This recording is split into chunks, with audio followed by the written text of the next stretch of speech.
The Madness Comic Network. Hey, yo, it's me, Pops Van Marmalade, and you're watching the Comics-Related Madness Network. Uh-huh. So come get some. CromCon. CromCon.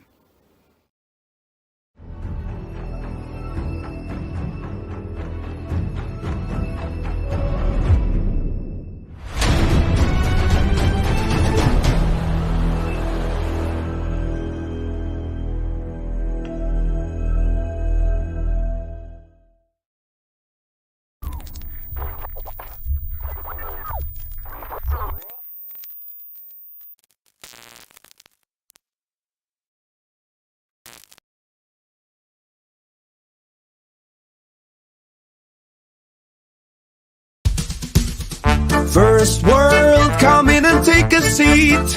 Pay us no attention, it's all conspiracy. We have satire and parody, some funny, some perverse. If none of it's offensive to you, you'd be the first.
kill till I die.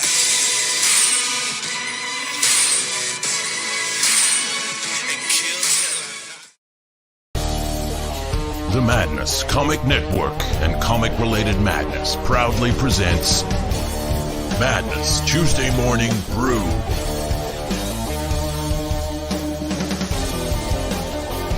Tune in to our content on Comic Talk with Pops Van Zandt on YouTube.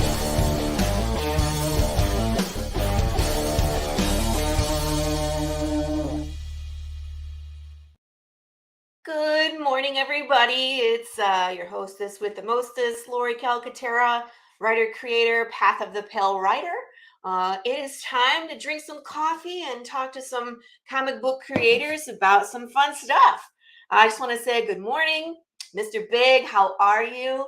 Still remember your interview on my show with such fun memories. Love having you on. Always welcome back. Dawn, I love you. Good morning. Rich, good morning. Everybody, I'm so glad to see you here. We're going to have a fun show today.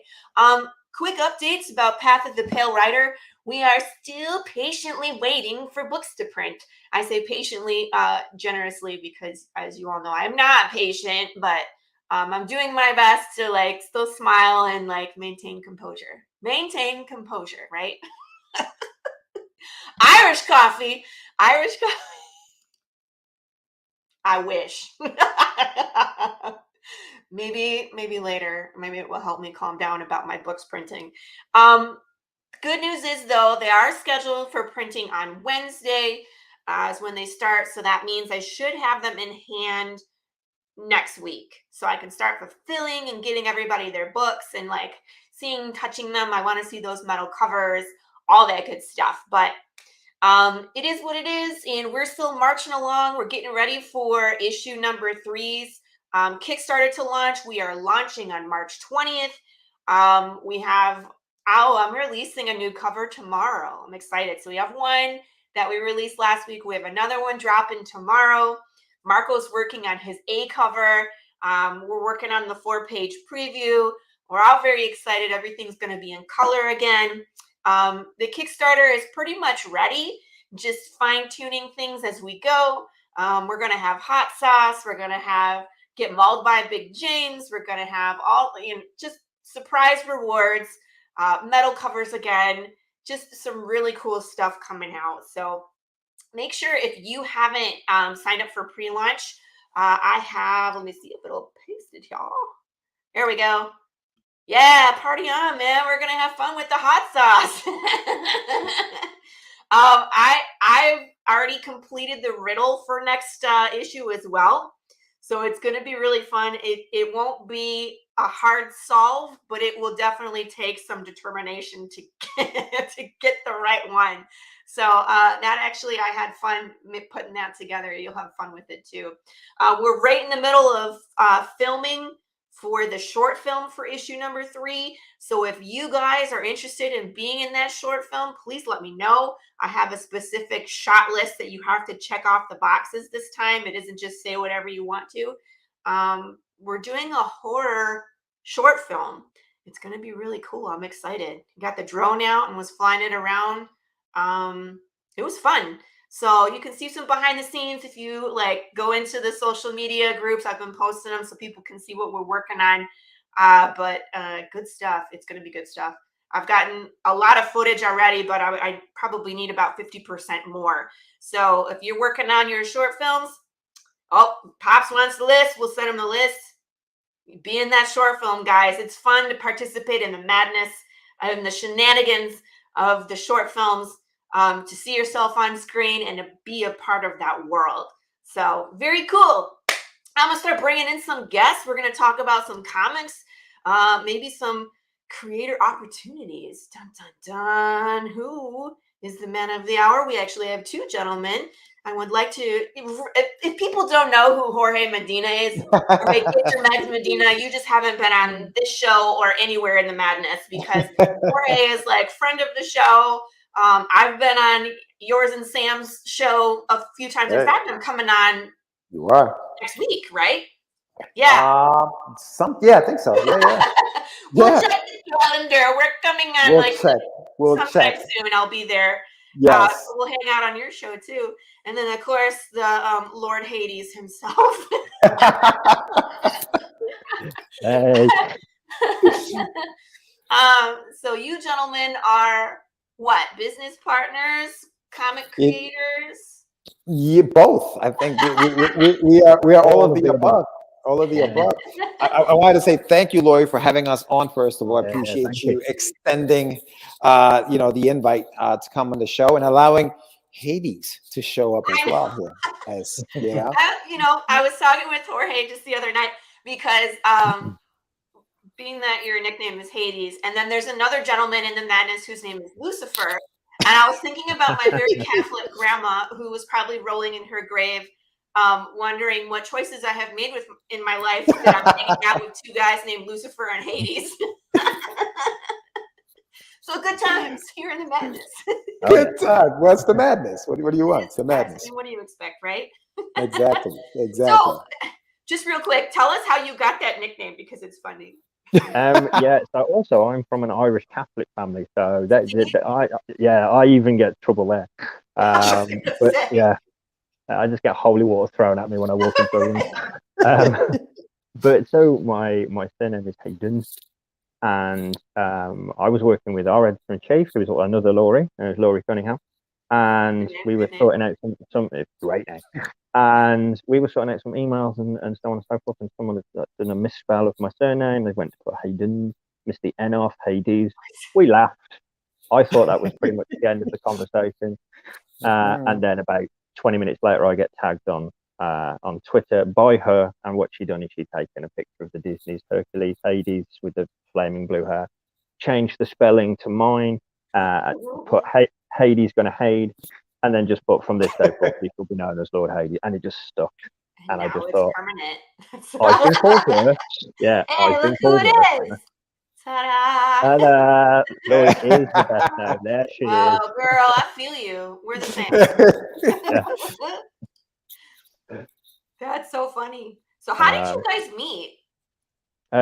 Me and George, or me and Laurie? You and George. I was a guest on Catch the Craze actually. Yeah. I was doing a podcast run around of shows to go on, and I'd actually seen George on a show, and he was promoting. I think it was when you were doing. Was it your second Kickstarter for Underdog? I think it was. So yeah, Underdog. Yeah, and then I reached out and just a random reach out through Instagram. I think it was.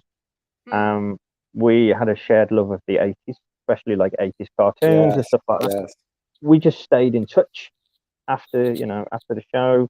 Got on kind of really well. We'd always share each other's stuff, and then it just became this great friendship, and here we are today. Right. Yeah. That's the beauty. Yeah, that's the beauty of these shows, Laurie. Like you do these podcasts, and it's all about the community, right? And like the indie community. And I remember when Hades, said, "Hey, I'd like to get on the show." I was like, "Cool." Little did I know that he had a whole crew, like ASAP Imagination. So we started booking everybody that was affiliated to the show, and it was great because number one is content for us. But also, we developed like this friendship, you know what I mean? And like you said, we had things in common. And now you're all the way across the pond, right? I'm over here. But still, it's that love for comics and cartoons of the 80s that kind of bonded us. And here we are, we've launched, Hayes launched Gig, and we're here to talk about it. So it's awesome. It's incredible. And Laurie, you've been on the show, like you mentioned. You're coming on the show again, and here we are. So it's kind of cool, man. Yeah, that's what I was going to say. The community is the really where it's at. It's like we go on these shows, we meet so many great people. You get to enjoy whatever project they're working on that they're passionate about. Like I have Wonder Duck, and I got all your posters and that awesome freaking gorilla in the mech. Like it's so cool to like see you guys and like what else are you working on now? You know what I mean? And then as we progress, like you come on my show, I come on your show, we hang out.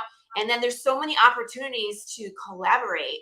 So that's what's really interesting is like a lot of people that I've met, like I'm doing collaborations with at this point, which is fun. So you never know who your next guest is going to be. If it's your new BFF, like, did we just become best friends? Kind of. It also became like it was like project after project after, you know. So when I first was, the first thing I reached out to George to ask him to do was Animatronic, wasn't it? Yeah. When which was we wanted to do, I wanted to do an anthology with a difference. So I reached out and I ended up speaking to 8 kind of trusted and valued kind of writer friends that I knew. Obviously George was one of them. Right. Created this kind of 80s kind of style superhero, you know, a kind of mixture of kind of Centurions and Mask and stuff. And then I gave everyone the bio, and these are the bio, this is the characters, this is the basic plot.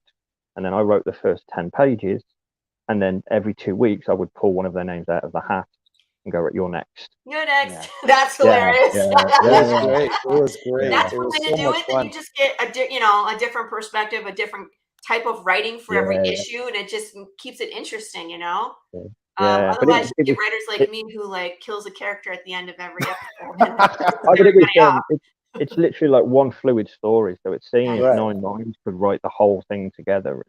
It was so much fun, and having those interactions. And then again, it was like once we talked about that, and we talked about that more, and then it just went on and on and on, and like, you know, Gig and various other things that we're doing together now. So it's awesome. Yeah. Well, what? Let's see here. I want to get this.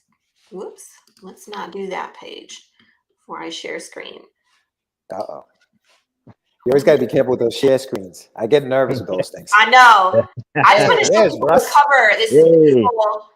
Russ 5377. Yes. So amazing. Look at this. Created that back in 1999 because I'm an old fart. Did you really? Yeah. Cool. Yeah. I was working at a group home, an orphanage, and I'm not a social worker or anything like that. I was doing data entry work, and I remember a name came across my desk to put into the system, and the name was Nonami, and I was like, that's gorgeous. What a beautiful name, Nonami. Turns out the name was No Name. It literally was no name. The kid had no name because they didn't know where he came from or what it was. And being a writer, right, that sparked an idea. I was like, holy cow, what if I created a story about a kid who is in an orphanage and doesn't know how he got there, mind has been erased, and he starts to realize through dreams and through his friends that maybe this isn't an orphanage, maybe this is something more, and maybe we need to get the heck out of here. And that's kind of like what Russ 5377 is a story about this little 17-year-old boy who wakes up one day not knowing exactly what his past is because everything has been erased. And now he decides, hey, with his buddies, those 2 guys up there on the screen, we got to get the heck out of here. And that's the story of Russ. It's a 6-issue story that I created, like I said, back in 1999. And the graphic novel is available now on my website.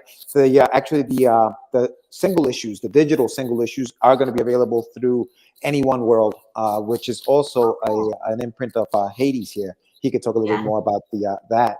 But yeah, so that's Russ. That's Russ in a nutshell. I had fun writing it. It was one of those things where I started drawing it as well because I thought I can do comics, draw, do all that stuff. I couldn't, and I had to, it was a hard reality for me. But I decided, you know what? I'm not going to draw it, but I'm going to write it, and I'm going to finish writing this thing because you send it out to critics, and critics sometimes can be a little hard on you. The artwork was attacked. And it's fine. So I decided, he said the coloring was gaudy. It was bad. It was bad business. Thank you, Pops. And so I decided, you know what? Fine. I can either take this and say I'm never going to draw or write again, or I can say challenge accepted. I'm going to write this story. I'm going to finish it. I may not draw it, but I am going to finish it, and I did. And I finished it. I finished the 6 issues. And I printed it out. I hired some artists out in the Philippines who did an amazing job.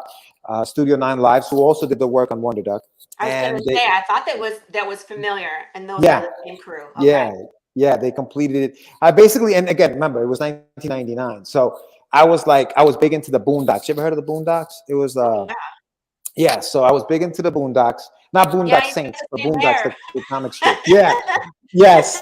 And I was huge into Dragon Ball Z. So I was like, give me the style that combines the 2 things. And so that this was the kind of style that they came up with. And I had fun writing it, and they had a blast drawing it. So here it is. when I was looking at this, and I'm not going to scroll too far, I just want to show people the color. This very much reminds me of like you said, like 80s cartoons. Yeah, yeah. So if people think it's just not current style, it's not meant to be. It's meant to be what it is, which is reminiscent of the 80s, because that's when we were all kids and that's what we were used to. Right? I loved it. Yeah, yeah. It's really cool. I was looking at this bed. I was like, this is any kid's bed. I'm like, you should see my daughter's bed. She has all those freaking squishmallows. There's like 17 squishmallows in this kid. And I'm like, how do you even fit on this bed with all these squishmallows? And she's like, this is how we all are. I'm like, the funny thing is, like I didn't like in the script, like that's the detail that they've put into this page. And that's why I got to give it up to the artist, because sometimes they just throw extra things in there. Like I say, you know, there's a boy laying in the bed, you know, overhead shot of him, and they just fill the page with all these other things. There's a Tonka truck there. There's a little robot sitting there that you can tell this kid was playing with or will be playing with at some point, you know, because kids just leave things laying around. Right. And those are the things that I loved about working with them, was that you asked them for one thing or you describe one thing and they just gave you that extra, like that window being open and everything flowing. Like it's a really cool kind of getting you into the world kind of thing. So yeah, big kudos to them who added to the page there. Oh, London Gothic look. It's totally a backdrop. It's like yes. I said that to you.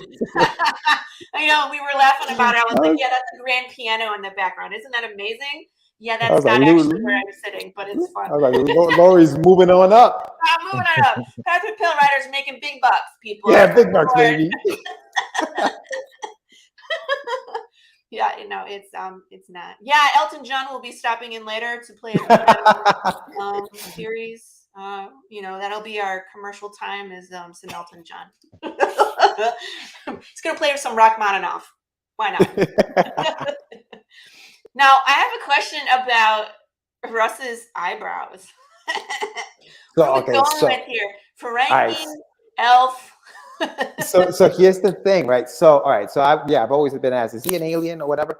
So part of his story, and you'll get some of it as you're reading it. Okay, so the reason for his look, he's got these telekinetic powers and he's got different powers, but part of what the story of Russ is that he's a little different, very different.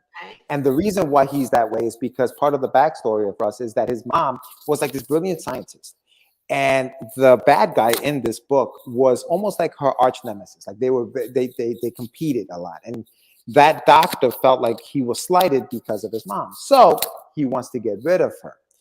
He decides to inject her with some serum that's supposed to kill her, but she's pregnant when he does this. And so the serum affects the embryo and gives him this kind of like deformed look a little bit, but makes him also, but in doing that, makes him a superhero, right? Makes him like, has powers. So even though he's different, and I think that kids sometimes, you know, may I guess they may feel different and look different, and they think that kids are making fun of them. But here's Russ, who looks different and is different, but his superpower is these telekinetic abilities and all those other things. So he looks different, but he's even more powerful because of it, right? And so that's kind of like why he looks the way he looks. They did, if you look at my original design, and it's actually, you see the little guy at the bottom of the page there, the little tiny little black and white drawing. So that's what I drew. That was what the original design for him. And then when I send it out to them, you know, I said, just play with it, you know, do it, you know, give me your style. And then they came up with that. But that's what he originally looked like. He did look a little more alienish the way I drew him. But that's part of like his backstory. And that's the reason why he looks the way he looks. Streamlined. Like he's very aerodynamic. Yeah, he looks like a little plane. It was like, I don't know about those eyebrows, wingtips. Something going on here. Need to know what's going on. Are his friends also super powered? So in the book, as you read the book, at the end of the very first issue, and it's not a spoiler, the little boy with the afro and the glasses, his name is Backy. He gets kidnapped. He actually gets kidnapped and gets put through some tests, and those tests will give him superpowers. Okay. The other friend, he's more of a brainiac. He's just really smart, and he's very cunning and smart, and So that's almost like he doesn't have necessarily a superpower, but that is, I guess, his power in the story. So that's how that's the dynamic between the three. Hi, Carissa. Hey, Carissa. everybody's knows Carissa at this point. yeah. No, her Kickstarter looked awesome. Yeah, yeah, she did really well too. Congratulations, Carissa. So yeah, this is beautiful, and again, it's available on your website, correct? Yes. It's a graphic novel. Yeah, How many pages we running on this one? 144. It's all 6. Wow. Yeah, it's 144 pages. Yeah. Yeah, it's a full little novel. Yeah, so you'll get the full story. And again, I mean, obviously, like we all do, we write these stories, and then we're like, oh, I got a story, I got ideas for more. Yeah. So that's just the first 6 issues of it. I always left it open for future stories that I want to tell with the characters, but this is a story. Like, this is an arc, and you will get like a full beginning, middle, and end in this book.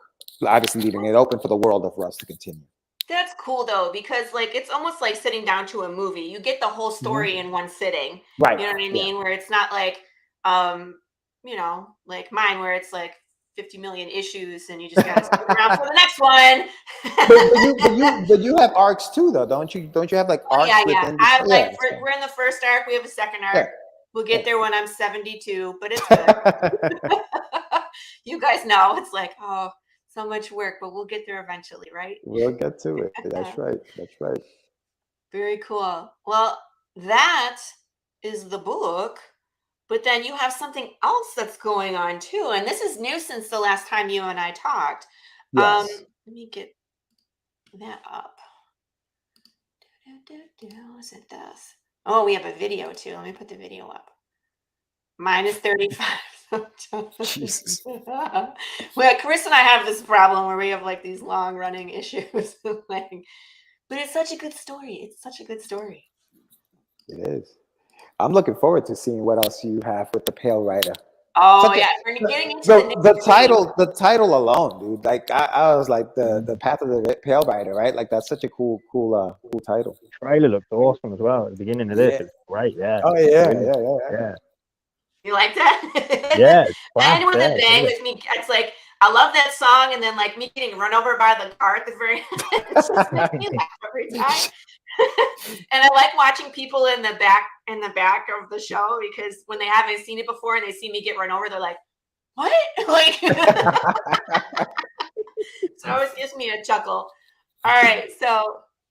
Should we play the video first and let people, and then we'll bring, I have the website too. I can bring that up and we can talk about Gig. Yeah. Let's see. All right, so let's watch the video.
So this is a really interesting concept. Tell people exactly what it is. I know I kind of asked some questions, but I was looking forward to like talking in depth about it here on the show. So what is Gig, and like what does it offer people like myself, like indie creators? Hades. Yeah, so it popped in my head a little while ago, and it's one of those things as well, yourself as creators, the minute you name something, and you go, oh, now I have to do it now, I've said it's a name. and like Gig fell in my head, and I really like the idea of centralizing things to just ease for ease sake, because I think that things can get a little bit muddy sometimes, and especially when you're trying to navigate through and I know, and me and George have spoken about this countless times. Half the battle is running around social media, and then you're filtering out bots and spammers and people who are only half interested, or you know. And Or then the I just thought, algorithm stops you, where it's like, even though yeah, you're doing all the things, the programs are like, hey, you're not paying us money to do this, so we're gonna stop showing your stuff. yeah, exactly. There's so many things that kind of get in the way and take up time, like valuable creating time. Damn it, you know, you kind of like, I'm Right. trying to write here.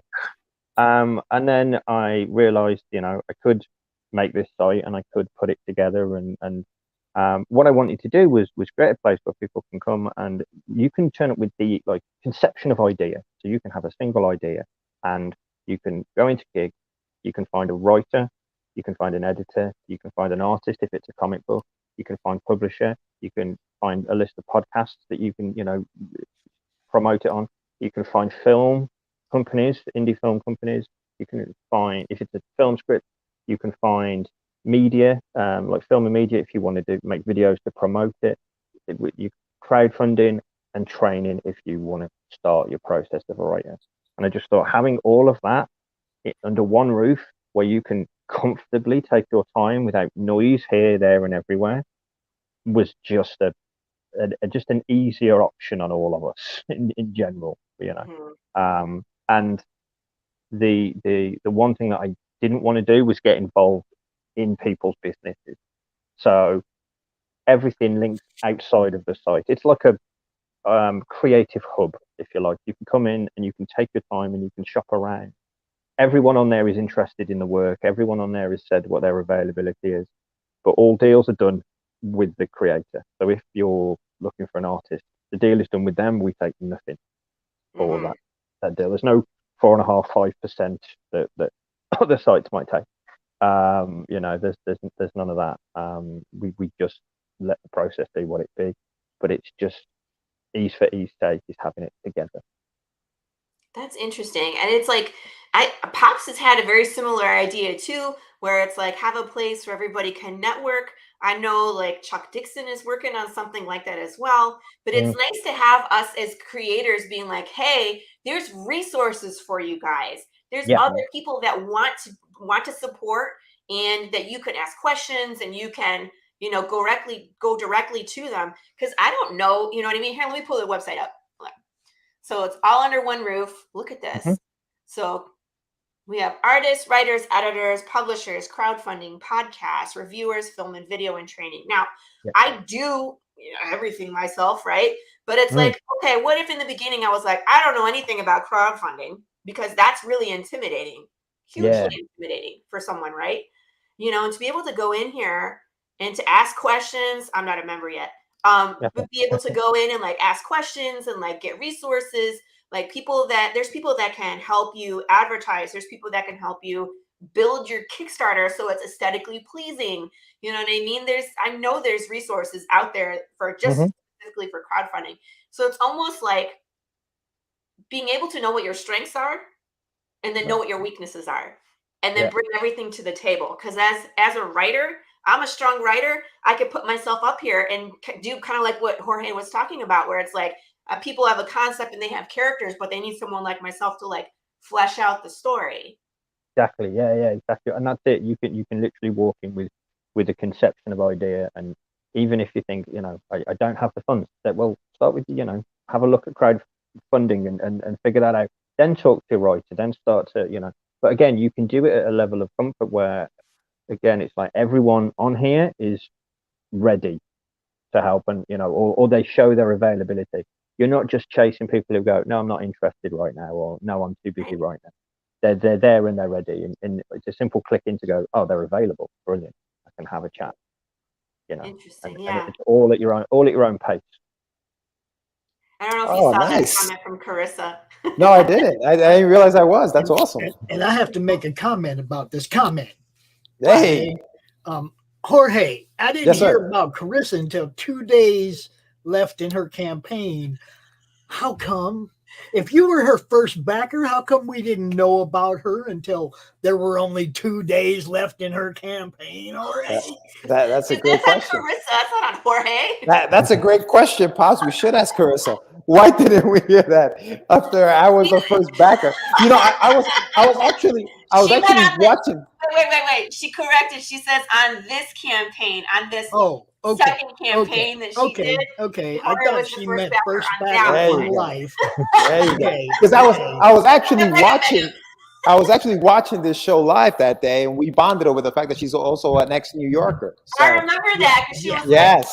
New Yorker, man. I remember feeling Have you like that is noticed that such a nobody New York bonds thing with to Rich say. over that? Have you noticed that nobody bonds with Rich over being an ex-New Yorker? Yes, he does. Okay, I'm gone. Carissa. No, I did think that she meant you were her first backer on her first campaign. And I was like, George, why didn't you tell us about her? No. I honestly didn't even know about this until this campaign, so I had to get the catch-up stuff, which was kind of awesome. So yeah, she did real good about getting on a lot of shows and getting yeah. but it wasn't until the second book, right? I mean, the first book was like, where were you? I'll put that up in a second. But I'm probably the only one that knew about Carissa's campaign when it first started, the first one. And I'm the one that had to like convince her to come out, because she didn't want to come onto my show. And then finally when she was on, then it's kind of like, yay, like the floodgates burst open, and then she calls it soft. It's great. Now everybody knows Carissa, and it's wonderful. And we were talking about, and Laurie, we were talking about that, Laurie, like where you have to come on some of, be comfortable. And she said, I was scared to do interviews. You kind of have to kind of get over that, because this is the way you're going to get your supporters. This is how you're going to get guys like me who never heard of it and come back and get that catch up tier. You know what I mean? So yeah, you have to. And her and I talked about that. And even through her first campaign, I was like, how many shows you doing? She's like 7. I'm like, girl, get out there. She's great now. She does like everybody's show. Like she's a regular on my show. She's gonna be on like, I don't know. Okay, you're off the hook, Jorge. You're off the hook. Oh, thanks, Pops. I appreciate it. There was a question. London Gothic wanted to know, Hades specifically, he said, looks great. I have a question. So when you sign up, is it free to chat with other creatives for advice, or do you have to then pay for advice? You don't have to pay for advice. What we've put in there is a membership fee of $5.99 a month, and you get full access to everything. You know, one of the reasons we put that in place was, and we've discussed this both, you know, with George and with, you know, other Laurie, our Laurie, that it does filter out the people who will, you know, people won't pay to spam.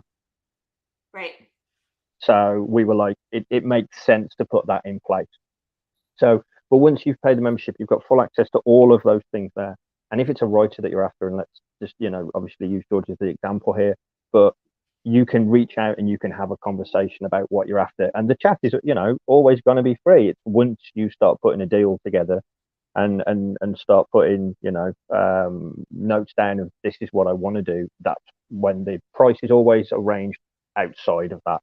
But, you know, again, using George as an example, if someone reached out and just said, hey, you know, hello, Mr. Medina, you know, can we have a chat about this? Yeah, because every writer on there is also someone who's created, so they understand. And that's the other thing that this comes with, is understanding. Yeah, if you want, Laurie, I can share my screen and I can kind of, you know, show you how it kind of actually works once you sign up. If you want, I can do that. Let's do that. Let's see, where is my share thing here? To the present. Share screen. There we go. It's always fun. All right, so let's share this screen here. All right, let me know when you can see it. There it is. Ta-da. All right, so this is the site, and like you said, Laurie, like, you know, you become a member here. There's the video we played. You keep scrolling down, and you have your collections of artist, writer, editor. Now, right now, because I am obviously a member, I can click on these things, and it'll take you right to our list of artists, right? It'll take you right to our list of writers, editors, publishers, whatever, right? But let's say, for example, you're like, you know what, I don't have time to go single, you know, I'm just looking for a writer, right? So you go in here, there's a search button up there, and you hit writer, products start coming up, you'll see all the lists, you hit search. And then you first choice. and then here's your list of writers, right? These are all the writers that you have. Yeah, there's Morgan there. You know Morgan. Morgan is awesome. Yeah, Morgan's great. Morgan is so awesome. His podcast is a lot of fun. Oh, it's hysterical. Brilliant. It's hysterical. He's incredible. Now, let's say, for example, you're looking for a letterer, right? Now, if you notice, there wasn't an actual like, I guess, designation for it. There wasn't like a little box for it. But if you hit search, you still get a list of letterers, because a lot of the folks that are on the site also do other things. So when you sign up, let's say, for example, you decide you want to sign up and you want to have like a business account, because you have members that are just looking to get their stuff created, and then you want to come in maybe as you are a letterer looking for work and you want to get a gig. So here you go on gig and you sign up. All you have to do is make sure that you add the things that you do. What are some of the things that you do, whether you're a colorist, writer, letterer, editor, whatever. And when we put that into the system knows that those are keywords now. So when I go into my search box and say, for example, I'm looking for an editor, it'll give me all of the editors that we have on the site. So you see, Laurie came up twice because she's a writer and a letterer as well. So that's the beauty of the site as far as how you can search and you can look through it and do those kind of things. Mm-hmm. That's cool. Once you click on that person, does it give you like a bio of their traits? Yeah. So, yeah. So kind of say use Miss Cunningham as the example there. She's wicked. Let's use Miss Cunningham. Yeah. So there she is. So you have editor Ellie Cunningham. It says what she does. Her services include comic script writing and editing, children's book writing and editing, availability, open to inquiries, and then you click on her website. Now, once you click on her website, it's going to take you outside of the site, and now you guys do what you got to do out here. This is now you guys are working yourselves, and you can tweet her and you can do all these things outside of the site, because the site's not going to take any money from anything that's happening between the two of you. There's no commission that we're getting for it or anything like that. All you're doing is you're paying your $5.99 a month. You're finding all of these creatives and you're getting your stuff out there and getting ready to rock and roll. Yeah. Cool. Yeah. So there's two. Name it something different than gigs, since Hades is the owner. Welcome to hell. Yeah, welcome to hell. No, welcome to hello resources. Nice. That's good. I like that. There's two memberships as well. So there's two styles of membership. So there's the membership where you can come in and essentially shop for what it is that you're looking for, and then there's the business membership. They're the same price because we just wanted to keep it a flat rate. I don't want to. We discussed this at length. We didn't want to do a bronze, silver, and gold service. And no, we're all indies. We understand an indie budget, and we the three of us talked, and it was like $5.99 is just sitting nicely. That's no more than a Starbucks cup of coffee kind of thing. It's like for what you can get, and once you sign up for the membership for the business one, then we will literally email, have an email correspondence with you and send you exactly what you need to give.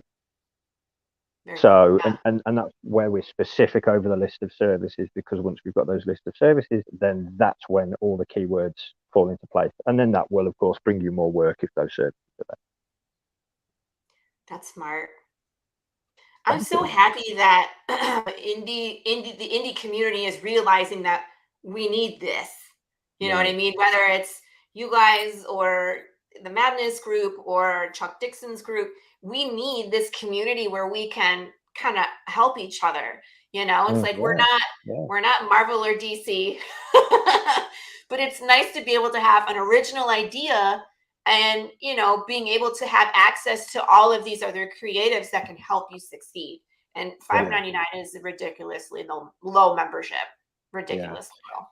So I mean, and people may say, oh, well, there's Instagram and I can just go on Instagram and find these things. Yeah, but you'll probably spend a whole day just looking for the right, you know what I mean? Yeah. We encourage, the artists to kind of, if they want to put up, or just maybe like things that they may just images. So people can say, oh, I like that style. Boom, click on that. So that, you got to be able to sell yourself also on the site to get the work that you need to get done. We don't tell you how to sell yourself, but whether it's, if you're a writer describing exactly what you do, whether you're an artist showing some of the things that you're doing, and things like that. I also like the fact that editors, for example, will give their availability. It'll say open for whatever or not open right now. So you're not wasting your time going to their website, hitting them up saying, hey, so the more information you give us when you sign up, the easier it is going to be for anybody who's communicating with you. That way you're not bombarded by things like, oh my God, I forgot I'm on gig. And these people think I'm available. It's good to have as much information as you possibly can give us so that we can put it into the website so that people know exactly, if you're available, when you're available. Rates, it's totally up to you. I mean, some people may want people to go to their website to find out rates. Again, that's totally up to you. We're not, we stay out of that. And another thing, I get asked a lot as a creator, and I do a ton of promotion, especially when I'm crowdfunding, right? Yes. I try to do about 30 shows in about 6 weeks, which is a lot. But I'm always looking for whose show haven't I been on? Who have you had good experience with? And you guys have that podcast link. So for someone who's new, that's like, I have to do shows. What do you mean I have to do shows? How many shows? Or whose show? And it's like, if you had a box right there, that's worth a ton of money. Because I have people all the time that are like, hey, Laurie, can you give me a list of the shows you're on? And I'm like, no. I've done a lot of work to get that list. It would take me a long time. It would just take me a long time to put it together for somebody else. And that's time that I don't have to spare. So a lot of times I'm like, hey, just Google me, you'll find it. No. People ask me all the time, Pop, what shows can I go on? What shows can I go on? You know what I do now? I send them the weekly schedule from the mag. There's 40 shows. There's a lot of shows. Contact the people, you get right? all of these people. But sometimes it's hard. Let me tell you guys from my experience, it's like sometimes people are communicating through Facebook. Sometimes they only communicate through email. Sometimes they're communicating through their Twitter, messages or their Insta messages. And maybe you're not sending your message to the right place. You know what I mean? If it's about checking your email and you send it to their Instagram, they might not see it for 2 months. You missed your opportunity, right? So if you have that podcast list where it's people like, hey, like myself, I have a podcast. I would love to have other indie creators on there. Are you doing a project? Come on here and tell me about it. People in my chat love to hear what's new and what's happening, and would love to support. So many people in the chat when we do launch parties are the people that are there supporting. That's why I just tell people, if you go scroll through the madness for just like the last 2 or 3 days, you'll see 10 different people that do podcasts. Not just our stuff, but other people too. All of them. Right? You guys post the Catch the Craze stuff in the madness. I encourage all the podcasters all the time to let us know what they're doing, right? So it's like, I just ain't putting it all in a database for people. I ain't got that kind of time. You just go look in the group. That's how I tell people. You just go look. Well, that and the availability is a big thing too, because some shows will book out 2 months. So if you can pull up the list of podcasters and be like, okay, these are the ones that are available in March, that helps me, fine tune the creators I need to talk to, or plan ahead. Like, hey, I'm going to Kickstarter again, in 6 months. This person typically, like Barney Smith, man, he's always booked out. Story Comic is booked out usually 2 months. Story Comic, he's great. He's great too. That's a great show. That's a great interview too. And that's the thing. I think that the more you get your feet wet, and whether it's crowdfunding or whether it's creating comics, you got to understand that things are done we got to get used to the time periods, right? You got to get used to deadlines and when things are coming out and planning ahead. And that's something that I don't think we think about. We think, okay, I got a comic. I need my Kickstarter starting next week. Let me see what shows I can get into this week. You're not gonna get into any shows. You're not gonna get into any shows next week. You're not. It's not gonna happen. I will say, George, that is why your Kickstarter, which is way too late. That is why I only book like Monday Madness and CromCon in the month of the event. Okay. I don't book months out in advance so that people who come in at the last minute do have somewhere to go. Yeah. And so that the way you do it, Posh, with the Crom Con, it's awesome because it's a Crom Con. So it's not like, for example, Laurie's show that has guests that are coming on the show. This is for like, hey guys, you want to come in? Come in here. Yeah, come in here. Let's do this, you know? Right. Yeah, Monday Madness is that kind of a show. And you know, well, I mean, we've got so many different shows, it's ridiculous. We got gaming shows and all kinds of stuff going on in the network. And it's really turned into a variety of things. It's not just promote comics all the time, but we still do it all the time. Of course. Right. We have so many variety. We have so much variety at this point. It's great. Yeah, there's Horror Movie Club. There's just all kinds of stuff going on. But like on Brian's Horror Movie Club, we still bring out a creator and we highlight their book while we do the Horror Movie Club show. You know, it's like we're trying to make sure that we still, no matter what we're doing, we're giving you guys the love. And you know what's going on, George. Just like the more eyes you can get on people's stuff, the easier you make it. That was why I turned the group into a promotion and networking group in the first place, was to just make it easy for people to find each other. That's why you don't see who can be who posts and all that kind of crap that you see in your normal comic group. It's just people's podcasts, people's campaigns. You know, that's what you see when you go to Madness. You know, I tried to build something like that without having to learn how to do D-Base again and all that stuff. I can't build a website or I'd have one of my own, dude. You know what I'm saying? I built a Facebook group. You know what I mean? I have a WordPress website, and even then I'm like watching freaking tutorials. I'm like, what do I do? How do I link the thing? I'm trying to put taxes on my shop. What the heck? I know what I want it to look like. I have no idea how to make it look like it. Right. You know what I mean? I know exactly what I'd want my web page to look like, but somebody else gonna have to do that. But yeah, I just wanted to say that, you know, it's like there's a lot to do with making it easy to be found. You know, people hit me up, you know, what shows can I go on? Damn, just scroll through the Madness. There's all kinds of people that drop their podcast there. Just go look. You know, I mean, I try to make it easy, but you guys know you're always welcome to drop your links, drop your, you know, live to your shows, whatever you got going on. That's what the Madness is for, promotion and networking. That guy gets it. The guitar. Is there a guitar in my background somewhere? He's talking about me. Oh, about me. The Willie Nelson of comics, the Gandalf of comics. I got so many different nicknames, it's ridiculous. I was going to say, you mentioned Barney Smith during that as well, and I met Barney through George and Sam. Yeah. Last year, and we were celebrating our 2-year anniversary as a business, and we did a con called the Anyone Con, and I'd spoke with, I think it was the back end of June, and I said to Barney, I was like, what slots have you got? And he said, well, I've got one in June, and at the moment August is completely free. And I was like, oh, cool.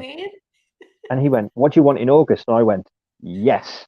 That's what I do too. I'm like, dear Barney, your girl Laurie loves you. Can I come on your show? And he's like, we'll make it special just for you. And like he books us on at like some odd time because he's squeezing me in. But God love him for getting me in there. He's great. But we took because he was like, I do every Tuesday, every Thursday. And he went, which ones do you want? And I went, no, yes.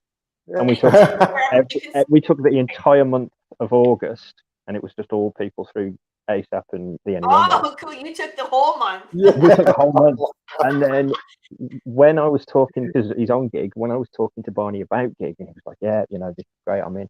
And I was like, wicked. And then he went, oh, by the way, seeing as you're on the call, he said, you're doing your Anyone Con for your next anniversary. And I was like, oh, yeah. And he went, shall I just book August out again? And I was like, that'd be splendid, please. Yeah, thank you very much. So we've got the whole of August again.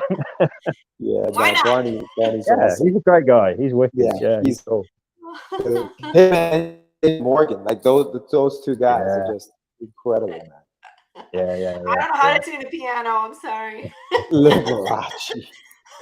I wish this was my house. That does look nice. doesn't it? I was like, fireplace and grand piano. That looks beautiful. Beautiful. I don't know where that is. I think there's a bookcase somewhere in there down the hallway. You're moving around. I know. I'm like, what else is back there? Nice open concept. I don't know. Does this remind you of like a TV sitcom set? It could be. I mean, yeah. It's awesome though. Yeah. But I digress.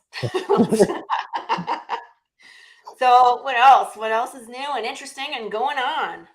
So, and just to talk more about those podcasts, Laurie, also, you got to remember that, you know, the website is to a certain extent curated for the indies. So if these podcasts are on this website, it's because they're indie friendly podcasts. Yeah. So you're not going to get those podcasts. Yeah. So you're not going to get, for the most part, you're not going to get those podcasts that now you're too small for us. You don't have enough followers. Now you're not going to be on the show, or they just don't answer you. If they're on this platform, it's because they are indie friendly. So that's the other thing that you have to remember also as an indie creator, because it is a little intimidating to reach out to somebody's podcast, right? To say, hey, can I be on your show? Because you don't want to hear no. You don't want to hear like, get out of here, kid. You don't know what you're doing kind of thing, you know? And I think that, you know, we are mindful of that as well. So that when you do reach, now, listen, we can't control how they feel or what they feel when you ask them that day that you're asking them. They may be going through some bad stuff. I don't know how they're going to respond, but they're in the website because they agreed that they were indie friendly. So that's why they're there. There's also a rating system. So let's say, for example, you, Laurie, go on a podcast and you have an incredible experience. You love Barney, right? Leave them 5 stars. Leave them the 5 stars. You know, give them a rating so that people can now come in, say, oh, this person had a nice rating from this person, and I'm going to talk to them. Or even an artist. You love how fast he got everything to you, the quality of the work, give them a 5-star. If you didn't have such a good experience, put that on there also so that the next person coming along understands, and we will take a look at that and say, hey, let's see how many of these things are happening, and if it's a pattern or if it's just a person that's after this particular person. You know what I mean? Thank you very much. Thank you. Later. Thank you. Emotional. Love you. See you next week. Nice. He makes me laugh. Oh, that's awesome. But that's important because I have been on podcasts where it's like, let's see. Oh, you too, Ronnie. Bye. See you later. Love ya. Nah. Later. But I've been booked. Like I was contacted by a producer who had several podcasts and was like, here, you can come through and do every one. But they were like all really different, and some of them it made no sense for me to be on there. Like one was it was about weed, and I was like, I'm not sure why I'm here. And we had a blast anyway, just talking. Because they were stoned out of their minds. But again, it was just like, I don't know if your crowd is really into what I'm doing. Maybe they are. I don't know. Maybe they're impulse buying. Hey, listen, your story's pretty deep, and you know when you smoke a little something, you get, you start having these these conversations. So, deep conversation came out, but it was more like, will the chicken nuggets move if I eat them? I was like, yes, they will. Oh God! It was all like food-related chat. It was funny. So anyway, so we're like, so let's make sure we're on the right place. Also, like, don't put me on the podcasts that are like kid-friendly. Yeah, probably not a good idea. Where I'm like, look at this zombie and look at this undead bear and look at this gory thing and da-da-da. Right. Oh no. Freak Brothers, the defense. Who's that? Don't know. Wait a minute. Did you just say who are the Freak Brothers?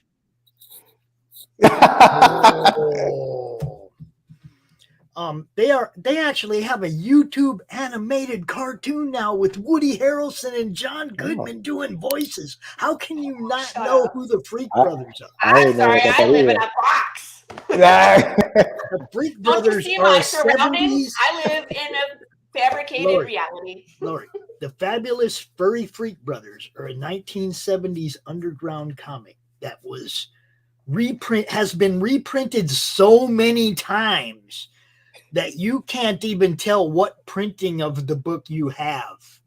What? Interesting. Okay. I mean, they've been reprinted so many times that I think they changed the colors on the logos and do all kinds of try to do different stuff for each printing. But I have number 1 through 6, and I can't tell you what printing they are. They've been printed so many times. And yeah, Freak Brothers it was the underground comic, the head shop comic. They didn't even have comic book stores back then, right? You bought them on spinner racks in drugstores and supermarkets, or like if you were in the big city at a newsstand, but they didn't have comic book stores yet. You bought these comics at paraphernalia shops. Okay, like where they sold bongs and stuff. That's where you found these comics. The head shop, yeah, man. They've been around forever. You have to look. Just go watch the YouTube shorts. You'll love it. I'm gonna have to now. And okay, but I have to warn you. Came on the show to tell me what the heck is wrong with you. The YouTube thing they brought into the future. They brought them from the 60s and 70s into the future. Oh no.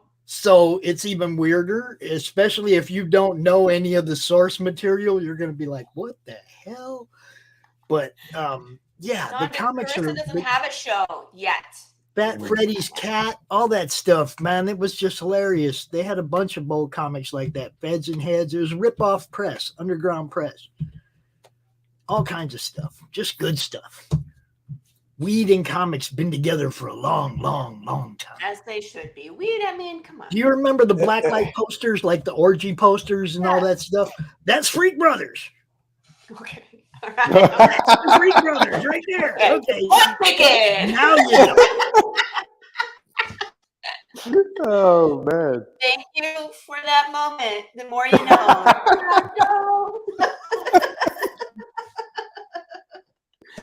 Oh goodness. Oh man! Can't make that shut up, man. This is welcome to Tuesday Morning Brew, where anything goes. That's live streaming, baby. So Hades, let's pick your brain some more, sir. You've been kind of quiet back there. So tell me more about what projects you've been a part of and like. So with so I started ASAP in 2020. Okay.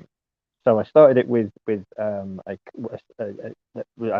flagship comic now, but it was a comic issue called Messiah, and then a book that I wrote with our Laurie called Points of Villainy, Points of Virtue. And what I loved about this is it instantly set the bar of how we were going to be moving forward, because when we wrote the book, it's everything's set in what's now become known as the ASAP Our World. So this, because we've got 3 platforms, I'll explain that. But we started off with the book and the comic, and we launched at the same time. And the comic takes place a year after the book. And the book is about this event that happens in the UK where all these kind of like the first part, it's a double anthology in villainy where people swear that they can hear things and have experiences and kind of living nightmares. And it's really kind of dark and messed up. And it's 16 stories. For me. Yeah, exactly. So it was we wrote 8 each. So in villainy. So it's 16 altogether. We wrote 8 for villainy, 8 for virtue. And what we did is the villainy was the setup to the event, was like the coming weeks, and then virtue was the event hitting, and then kind of like the aftermath. And that takes place in like 24 hours.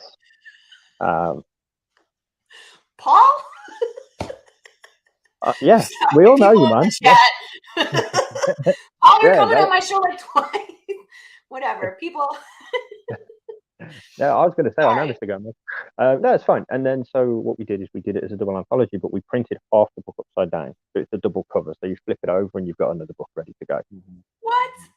Yeah. I should have it to hand, but I'm an idiot. So when you have it one way, you're reading virtue, and then when you turn it over, it's villainy? Yeah, so villainy first. So you're reading villainy. Villainy first, all right. And then flip it over. And then you finish reading that, and then you flip it over, and then the cover for virtue is that way. So that's cool. I will not. I'll grab it for you. Laurie, I know you're new, but it's called a flip book, and they've been around for a long, long time. I'm new, so I didn't know that thing was the thing. and I want to The thing is a thing. So, and I want one. So that was villainy. Okay. And there's virtue.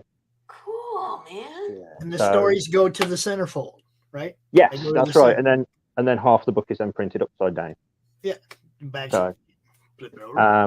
so what happened was at the time we were going to put this through Amazon, and yeah, I want to do this. Laurie, I love it. But we were going to put it through Amazon, and then I asked for a proof copy from them, and then I had a proof copy from our printers, right? So, which is one of these is our printers. They both came within like a couple of days of each other. Happy with both. So I clicked approve on Amazon. Within 24 hours, they rejected it. Right? Come on, really? Yeah. So they rejected it and said, no, we can't print this. And I said, no, you can. And they said, no, we can't. I said, no, you can. What's so hard about that? I said, I have a book with the word proof written on it. Like, so I have, like, how many times you need me to say proof? I have a proof copy with proof on it. It's proof that you can. So in the end, me being me, because I'm stubborn and, a pain in the arse, but I then ended up on the phone with them. So I ended up on the phone with what originally was CreateSpace, then became KDP. And the guy was on the phone too, wasn't it? He's a lovely guy. It wasn't his fault, but you picked up the call, sorry. And so he said they won't change it. So they won't print it. So you either have to change it or we won't do it. And I said, no problem. Bye. And took it off the site. And then within, I think it was like 2 months, 3 months, 2 months of that, we realized we could do our own digital. So I stripped everything off Amazon and went fully our own. And it was, do you know what? But it set the standard. And one of the things I enjoyed while writing this was, because Laurie wasn't a comic book fan before meeting me. I have lovingly corrupted her into our world. And well, no. We got another one. Yeah, I describe myself as like a geeky Kathy Bates. Go back and write. Go. Hammers. Okay, no hammers for you. Yeah.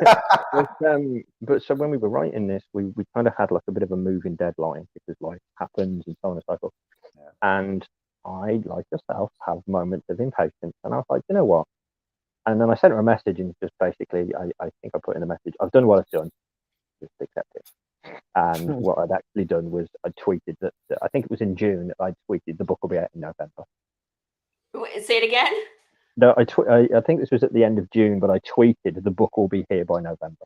Okay, so it's like hard deadline. This is now, commitment. She called me some things. There were some names. There was some caps lock. She was like, shouldn't you consult me before you hard deadline anything? No, I didn't do that. It was very, but she was like, you. I was like, oh, thank you.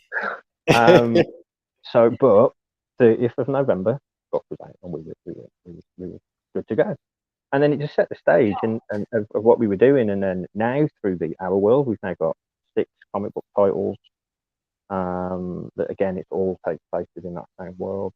So we've got Messiah, and we've got Dead of Night. We've got Hole, we've got Sister Grimm, we've got OPSEC, and we've turned this into 2.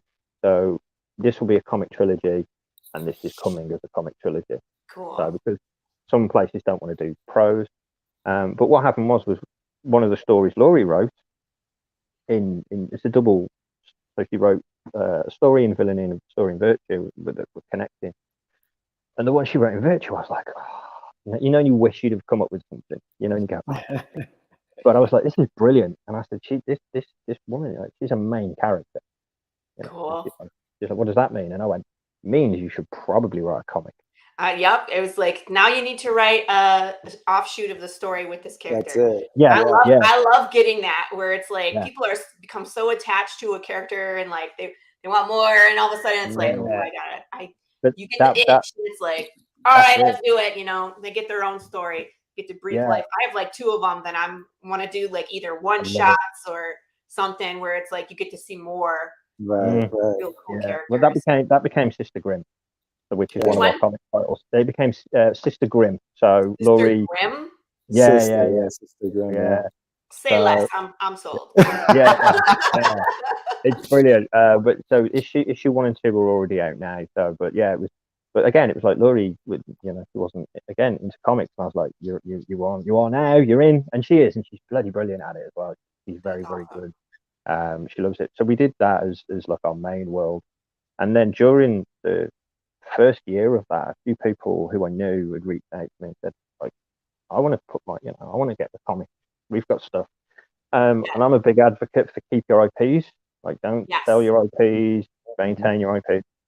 So I'd got some friends who were like, we want to put our comics through, and I said, well, I own everything for the Our World. I own that as a thing.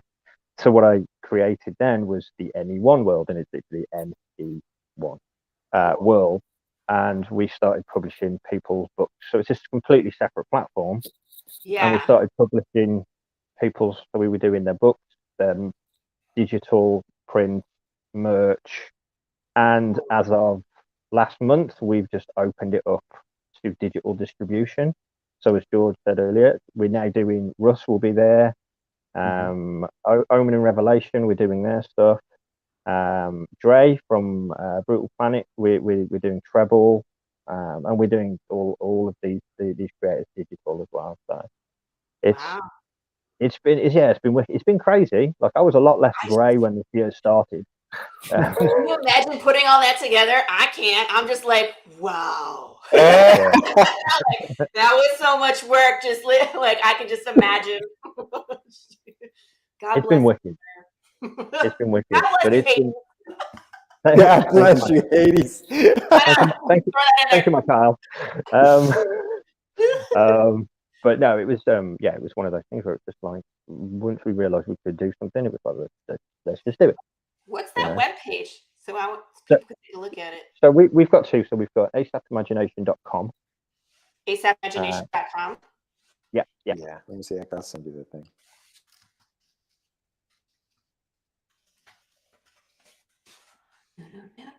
Ooh. I'm like, ooh, it's fancy. Ooh. Yes, I am in the United States. Thank you. So I can shop in dollars. Haha. Ta-da. Ta-da. There you go.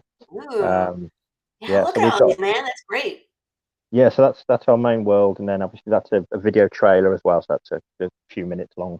And then you can see the timeline underneath there, on the my left. This right here. Yeah, that's it. Yes, that's literally as the story plays out. So from the beginning to a year later, and then the new release is. Yeah, no, I was gonna say, look, you got your own little MCU kind of thing going on. Right. Yeah.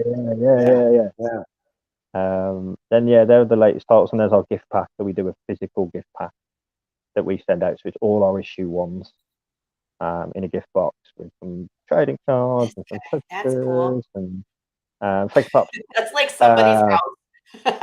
Yeah. I love it. Yeah.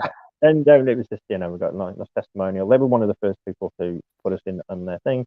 And then it takes it to like the NE1 world there. And obviously Paul Gomez, who you mentioned there's two of his books there for the NE1 world, you can see. Cool logo, man. Thank you. Yeah, ASAP. We got this other thing too that says ASAP over in the videos. What's that? Over in the brand in the videos. Donde está? ASAP Is it in my studio? ASAP ad 1. Do you see it? Let me scroll. I'm out. He's like, find the thing. This one. Is that it? Pops? It says ASAP Pad 1, but it's Paul Gomez.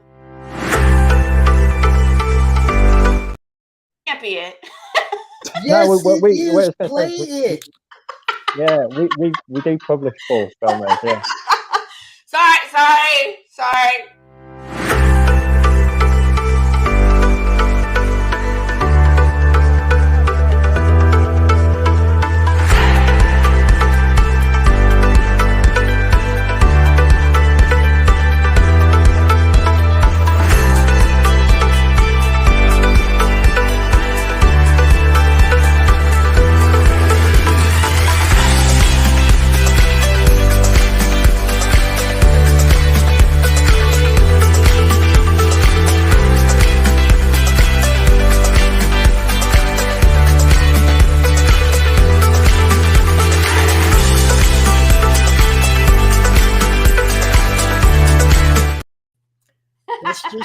I just wanted to do that to show that I'm not always in an arsenic lullaby. Sometimes I do know what I'm talking about. I was like, this can't be right.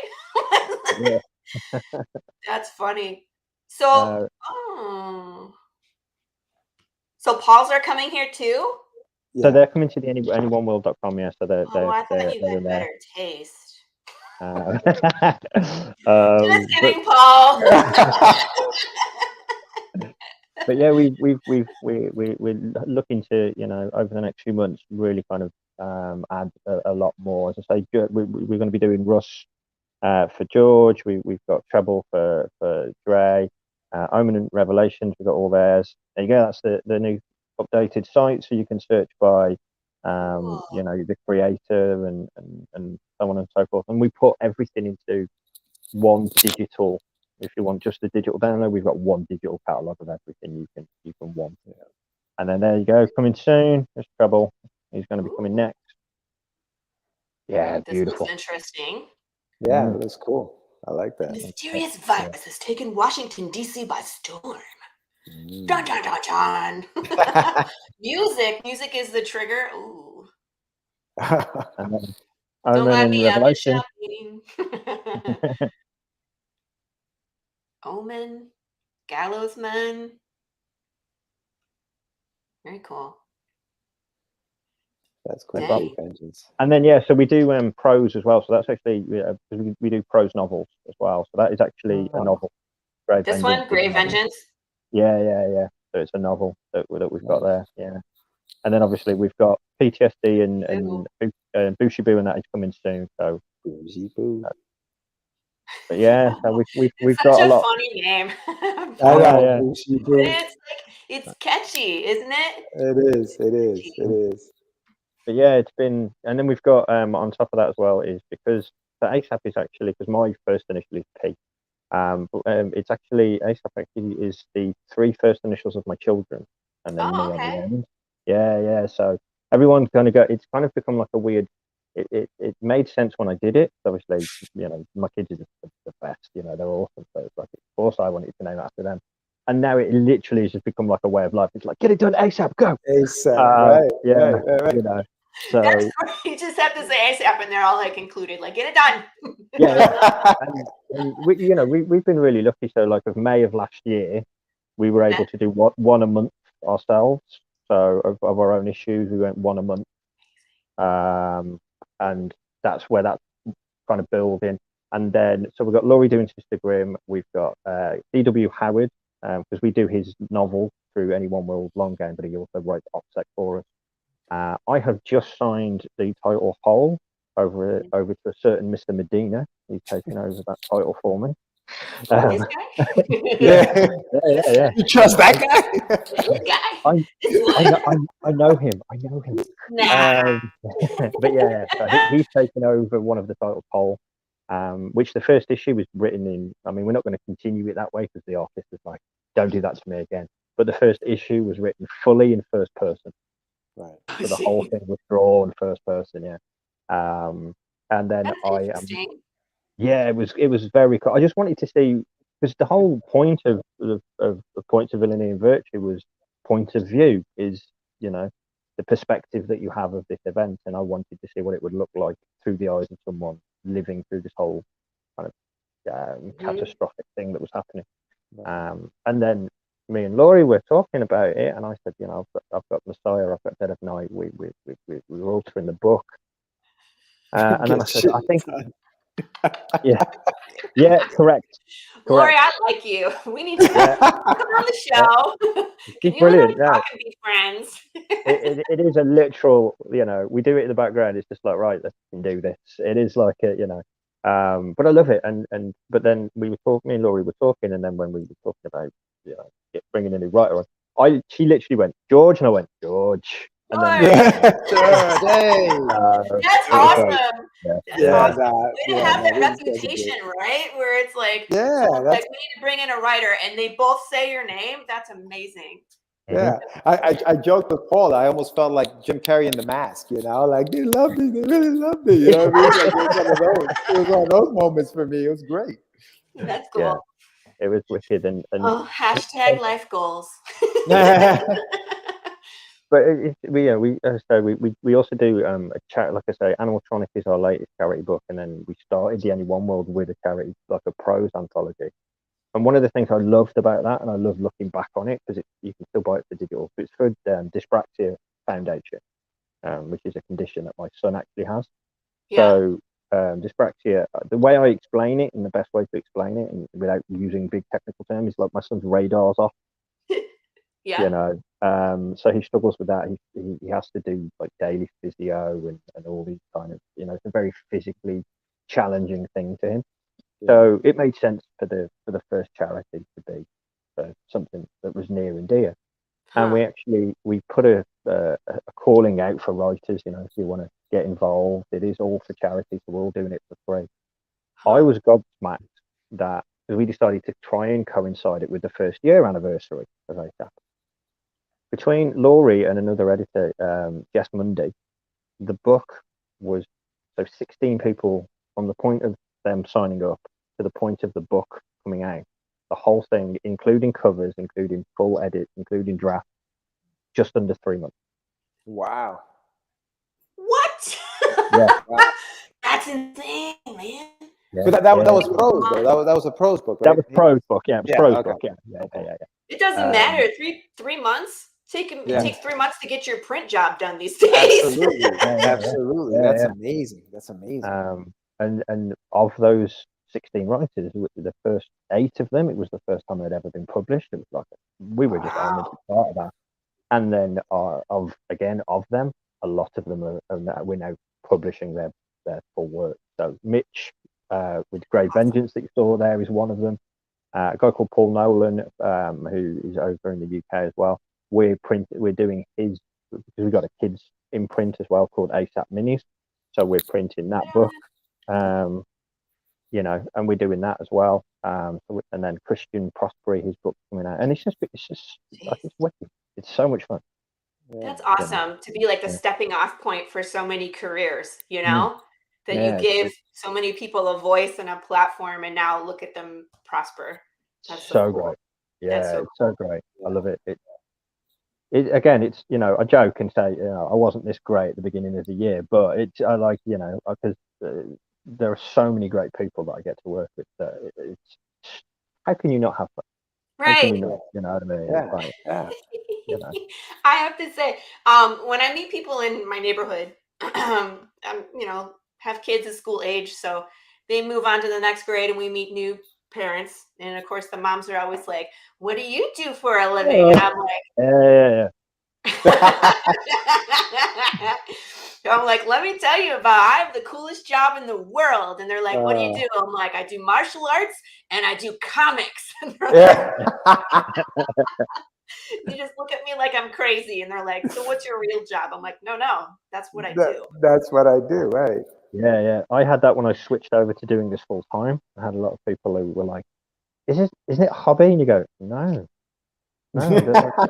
like it's legit publishing. There's like actual physical books, you know. And I had so many people who were like, are you sure you want to do that? Yeah. It's even worse for me at like the moms group. Yeah. Honestly. One of my neighbors was like, are you going to do, like, you have such an interesting job. Like, there's career day at school. Do you want to go in and like tell the kids what you do? It'd be really interesting. I'm like, I write a horror comic book. What am I going to show these kids? Right. Like, I read comic books, but I can't show you any of them. That's why I had to create minis, because my daughters are both like grown up. My daughters are like 23 and 18. So that's fine, but my son's only 9. But when I started this, he was only 7. He was really interested, but obviously all the subject matter was too old for him. And he's the sole reason that ASAP Minis exists, because I was like, I have to give him something, because he really wants to know. So I created Minis, and the first book is about being a dad with, him. It's called D'Artagnan and the Muscatinis, and it's so weird writing dark and then stepping over and going la la la la la la la. I know, right? You know what my girls are reading? They're reading Alien in the toilet. I've read all of Sam's books like 3 times. That's so funny. So when I'm in here working on my comics, they come in, they know where I keep my indie comics. They ask permission, before they touch anything, because I'm like, don't touch my comics. They're like, can we read Alien in the toilet? And I'm like, absolutely. So thank God for Sam Vera. Otherwise, it'd be like that box ever. That's funny. That is funny. Like, don't read Avalon. Nope, you can't read Rays. Nope, you can't read Cryptic Haze. Nope, you can't read that. Sorry. Well, listen, I'm very jealous of you guys that you get to do this all day, because I would love to be able to do that. As a matter of fact, right now I actually have to get back to my. I know. It's like, are we making you late? Sucks. Yeah, a little bit, but you know what? This is fun. But look, listen, I feel like I've made a connection here. You guys can just whoop. As soon as I step out, you guys can just go one-on-one and just chat it up, and This is the beauty of the indie networking, right? Because we get to just meet different people, and then you just vibe. And who knows, Laurie, you may be writing for Hades one soon. This guy's got a way of convincing you. Be careful, okay? I've warned you. I like to write. Listen, I'm going to head out. Laurie, thank you so much. You've been the best. Pops here in the background, thank you very much for having us on. And Paul, I'll talk to you later. But yeah, no, Jorge, anytime. You're welcome anytime on the show. I appreciate you. And we'll talk soon. Yeah, I was going to say, I'll see you soon. Yeah, later. Bye. Sam and Jorge let me on their show. Acts like we just didn't talk and book you on my show, because we did. We did, sir. Did, sir. He cracks me up like he's pretending like I told him he couldn't be on the show. Yeah, right. We've just launched, like last week we started to do it, where because we've got quite a few people and we've got more and more coming through the Anyone World. I try and market things in different ways. So we've got these things called 5 in 5. So the 5 in 5 it's called 5 in 5, and it's 5 questions in under 5 minutes, because you have people's attention span. So we actually have them, like on websites where you click the About Us and it's like a bio. And rather than have a written bio and a picture of me, trying to look wondrous and pose and ponder with my beard, So what I did was they're hyperlinked to the YouTube channel, and you can watch the 5 in 5. You can hear it from my own mouth, but it's because of you look at how patient people are with videos, because people doom scroll or whatnot. So it's the 5 in 5s. So we created those first, and we're doing those as new creators come on board. But what we're doing is, it started last week, and Nem D.W. Howard is the host of it, and it's called the Anyone World Showcase. And each episode is a focus on one of the books that we do through the Anyone World. And then of the other creators that are in the Anyone World, if they can make it, which would be great, then they can come on as well. And you have the first few moments that are just focused on the bum, and then you have a little bit of a round table, and you talk to your peers, and you can ask each other, the questions and all that kind of stuff. And the first one, it was really good, because it was Lance, who was like our first published graphic novel, and he's a wicked guy as well. And Mr. Gomez was one of the people on the kind of round table thing there. And, we'll do a showcase for PTSD and for Cryptic Haze and for Bushibu. And again, it's even, with some people, we're, even though we're, say we're only doing digital distribution, but have them on the show. It's like, if we've got a show, why not use that as well? And why not do a 5 in 5? But then with the 5 in 5, you can slice it up. So you've then got 5 60-second, or thereabouts things. Yeah, you can use other social media. Yeah, exactly. Shorts, reels, and TikTok videos, and all that kind of stuff. It just makes sense. It's just like, well, put it there. It's good to go, Advertising, man. That's the way to go. Yeah. I like to get creative, and if I can, we've got a character. He's in the story. He's called Foe, F-O-E, and he's recognizable by his mask. You never see him without it. It's a very V for Vendetta type thing. Cool. His clothing changes though, right? But essentially, what I wanted, and I joke about this, was the cheapest cosplay you could possibly get. That's Boom.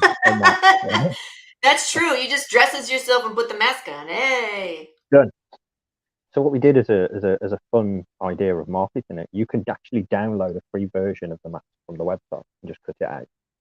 And I created this thing called Friend of Foe, so it's hashtag Friend of Foe. And we just said to people, if you download it, it's free, print it out, cut it out, and have some pictures, and then send it to us for hashtag Friend of Foe, you can win a free digital gift pack. That's cool. I was blown away by how many people got involved. That's awesome. Legitimately blown away. I was like, oh, this is great. This is wicked. And then one Miss Cunningham, our Laurie, that I pain in my ass. She did this wonderful thing, but she timed it so poorly. She scared the bejesus out of me. Why? She was getting ready to go to a convention in Canada for us. She's based there. She lives in Calgary. So I had paid the printers and had a load of stuff created to then be shipped to Canada. And we were getting close to the timing of our anniversary, like the ASAP anniversary. And I get a message saying, your package will be with you tomorrow with my address on. And I'm going, oh no. Oh no. This is wrong country. Yeah. And I was like, oh. What it turned out to be, Sneaky McSneaky-Face in the background had gone round. She got all the pictures of the people doing the Friend of Foe, then gone one better and got all the ASAP kind of staff, if you like, to do the same. Had it created into a big poster with Foe standing amongst it, and it says, "We're not friends of Foe, we're family." But she'd used the same printer. So, of course, I panicked thinking, oh, my God, this stuff's not going to go to the convention in Canada. And then this poster turns up. I'm 6 foot, right? And I was holding this poster like this off the floor. And you're going to go, Jesus. And I phoned her up and I was like, you scared the shit out of me. And then she just gave me an evil laugh. And Did I was she like, do it on purpose? Oh, yeah. She's my most best. She's my most best friend, but she's also one of those people where I can go, you son of a bitch. It's just, but and then we cackle in the background. Yeah, it's great. But we did that campaign, and that was a load of fun. And if you can kind of mess around while marketing, Absolutely do it. Yeah. That's what I do. Yeah, again, George was one of the first people to go, yeah, I'm downloading that. He sent me pictures going like, yeah, in the phone app, and I was like, thank you. So he's on a poster on my wall in my office. Is that how his idea? Because Tim had a beauty mask that you could print and color yourself too. So I wonder. Yeah, well, so I come up. So the Friend of Foe thing's been around since last year, and then, like I say, George was one of the first people that I kind of reached out to. He was very easy to just get on with. Like I say, since we've known each other, it was that. And I know that when they did the masks for Sam's thing, because I'm usually you'll usually find me in the chat on Catch the Craig, because I love having a banter with them. But it was funny because they were doing the mask, and George just turned around and he was like, there was him and Sam and Ebel as well was on that one. And they were like holding the masks up, and then George just went, "We're taking a page out of Hades' book here," and then just put the mask back down. I was like, "Yeah, thank you, thank you, sir." Yeah, but and again, if you can have fun marketing it, you can play around with it. If you can, find different ways of doing stuff. More like Morgan, who we all know. I sent Morgan. I'd spoken to him a few times, and I sent him a couple of some of the stories from this book that we were turning into the comic. And I said, because I know we talked about him being a composer and stuff. And I said, listen to it, and then if you could just write something on how it makes you feel, I'd appreciate it. And he was like, yeah. So he wrote a piece of music called Midnight Frolic. Again, you can get that for free off the website. Cool. But in the first comic for Points of Villainy Part 1, as you open the comic, there's a QR code. And you scan the QR code, and you can listen to the music while you read the two stories, because every one of it's a double feature for those. And it's just it's that idea of just stepping into being a bit more immersive. Yes. And Morgan is a damn good compared. Like it was. Yeah. If you get a chance, the trailer on our website, he can put like that's the piece of music we've added it to our trailer as well. It's Cool. beautiful, yeah. And again, it was just another way of getting it out there and giving people a different experience. Yeah. I was thinking about that too because I also have a background in music. And that's one thing, like when I'm creating, a lot of times I will have music on or something. Okay. So it's like, how can we add that to a comic book experience? It's just hard because everybody reads at a different pace. So it's almost like digitally, you could have a song playing for each page, or you know what I mean? Like, how do you control? That was just something I was thinking about that might be interesting, where it's like, but then again, is it copyrighted music? Like, who are you getting involved at that point? So it's like you have to have a Morgan or someone create music for your project in order for it to be its own thing. But that's one of the things about my story I find that is really challenging is either the story is either really quiet or it's really loud. And it's like, how do you communicate that in 2D? There's ways of doing it, but is it as dramatic as it could be if it was like on the screen? You know what I mean? So it's always It's interesting. finding that line. And one of the things I enjoyed about your trailer as well at the beginning of it was it rings true with things that I'm looking to do and I wanted to. So for example, in the books and in the comic, we have our own news network called the UNN, which is the United News Network, and they feature in one of the stories as well in Point to Villainy Part 2. If you look underneath the V on the cover, you can see a woman with a microphone and a kind of devilish hand coming through the door at her. But you know, we wanted to do have that as like a real thing and have news reports. One of the things that we have got we've got one video of him, but we're bringing him back this year. We have an online character called the Conjector. Okay. And he's our conspiracy theorist. So he's the question, you know, like in DC. Okay. And I think we have crossed brainwaves here because continue. So he breaks the fourth wall, obviously. So he talks as if these things are really happening. Now the plan, because he's unseen and he's voice distorted as well, because the aim is he will be in the comics. But you have to figure out who he is. But the other thing that we're looking to do is have him on podcast.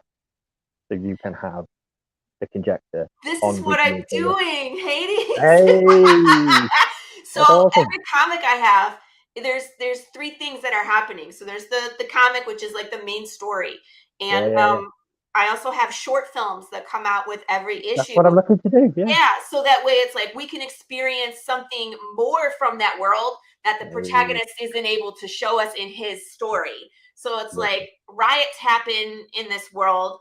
Our character may not be at that point, but it's like maybe we'll show more of those riots and what's happening in the short film. We did a commercial for the undead retirement community. We did the newscast where they were interviewing people about conspiracy theories, what they think broke death. And that was so much fun because it's the fans that are participating. Exactly. And one's coming up with their own ideas and they could say whatever they wanted. And you should hear some of the stuff they came up with was really fun and ingenious. We had a fun time. We made a blooper reel because we had so many outtakes that were hilarious. I got run over by the car when that one.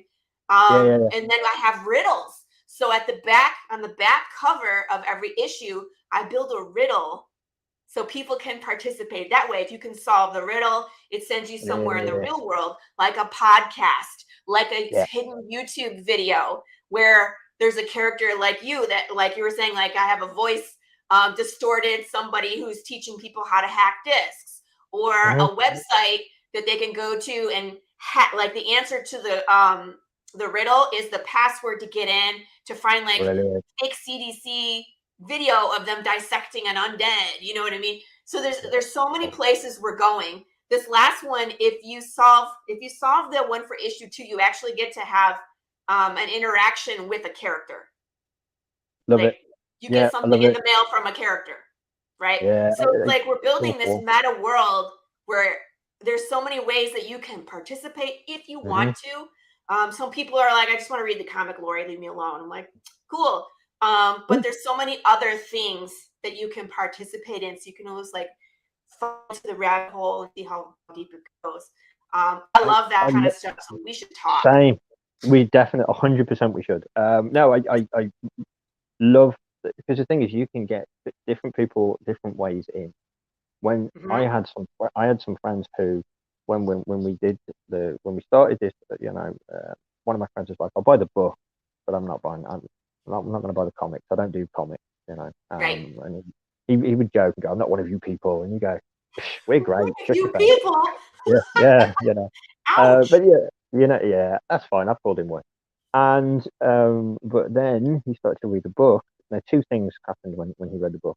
One, which was my favorite thing in the world, was he said that when he was on his way to work on the train, it made him look like a crazy person because half of the book's upside down. Right? That's funny. So yeah, exactly. Yeah, which is brilliant. And the other thing was, though, he was invested because he then wanted to know what was coming next. And he was like, damn it. So then he started writing comics. And it was but like, it's like you get more of the story.